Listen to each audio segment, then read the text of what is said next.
ಹೋಗ್ಲಿ, ರೈತರ ಸಂಕಷ್ಟಕರ ಅವರ ನೆರವಿಗೆ ಬರ್ತಾ ಇದ್ದಾರೆ ಅಂತೇಳಿ ರೈತರ ಬಗ್ಗೆನೂ ಕೂಡ ಕಿಂಚಿತ್ತೂ ಕೂಡ ಕಾಳಜಿ ಇಲ್ಲದೆ ಇರತಕ್ಕಂಥ ಮುಖ್ಯಮಂತ್ರಿಗಳು ರಾಜ್ಯದಲ್ಲಿ ಇದ್ದಾರೆ. ನಾನು ನಮ್ಮ ಎಲ್ಲ ಪಕ್ಷದ ಹಿರಿಯರು ಕಲ್ಯಾಣ ಕರ್ನಾಟಕ ಭಾಗದಲ್ಲಿ, ಈ ಕಡೆ ಕಿತ್ತೂರು ಕರ್ನಾಟಕ ಭಾಗದಲ್ಲಿ ಏನೋ ಅತಿವೃಷ್ಟಿಯಿಂದ ರೈತರು ಸಂಕಷ್ಟದಲ್ಲಿ ಇದ್ದರು. ಅಲ್ಲಿ ಪ್ರವಾಸ ಮಾಡಿದ್ವಿ. ಉಸ್ತುವಾರಿ ಸಚಿವರು ಬರ್ತಾ ಇಲ್ಲ, ಶಾಸಕರುಗಳು ಬರ್ತಾ ಇಲ್ಲ, ಅಲ್ಲಿ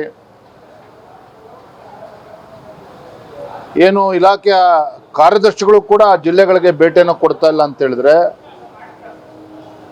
ಯಾವ ಮಟ್ಟಕ್ಕೆ ಬಂದು ತಲುಪಿದೆ ಇವತ್ತು ಕಾಂಗ್ರೆಸ್ ಸರ್ಕಾರ. ಒಟ್ಟಾರೆಯಾಗಿ ಹೇಳೋದಾದ್ರೆ ರಾಜ್ಯದಲ್ಲಿ ಅಭಿವೃದ್ಧಿ ವಿರೋಧಿ, ಬಡವರ ವಿರೋಧಿ, ರೈತ ವಿರೋಧಿ ಕಾಂಗ್ರೆಸ್ ಸರ್ಕಾರ ಇವತ್ತು ರಾಜ್ಯದಲ್ಲಿ ಏನಿದೆ, ರಾಜ್ಯದ ಜನ ಇವತ್ತು ತೂಚಿ ಅಂತೇಳಿ ಉಗಿತಾ ಇದ್ದಾರೆ, ಅವ್ರಿಗೆ ಶಾಪ ಆಗ್ತಾ ಇದ್ದಾರೆ.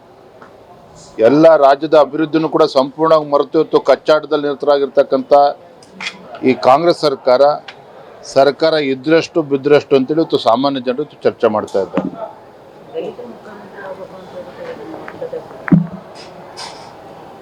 ಯಾರು ಮುಖ್ಯಮಂತ್ರಿ ಆಗಿರಬೇಕು, ಯಾರು ಇರಬಾರ್ದು, ಯಾರನ್ನು ಉಳಿಸ್ಬೇಕು, ಇದು ನಮ್ಮ ಕೆಲಸ ಅಲ್ಲ.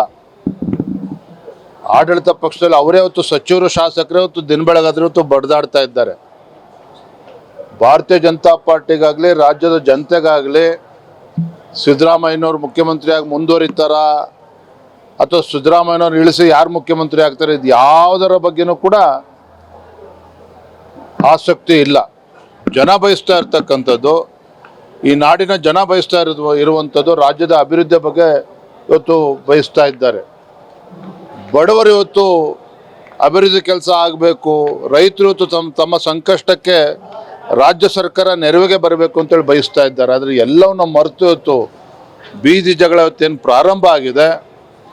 ಬರುವಂಥ ದಿನಗಳಲ್ಲಿ ಏನು ನವೆಂಬರ್ ಕ್ರಾಂತಿ ಅಂತೇಳಿ ಆಡಳಿತ ಪಕ್ಷದ ಶಾಸಕರು, ಸಚಿವರನ್ನು ಮಾತನಾಡ್ತಾ ಇದ್ದಾರೆ. ಬಹುಶಃ ಇದೆಲ್ಲವೂ ಕೂಡ ಒಂದು ತಾರ್ಕಿಕ ಹಂತಕ್ಕೆ ಹೋಗ್ತದೆ ಅನ್ನುವ ಸ್ಪಷ್ಟ ಮುನ್ಸೂಚನೆ ಈಗಾಗಲೇ ಸಿಗ್ತಾ ಇದೆ.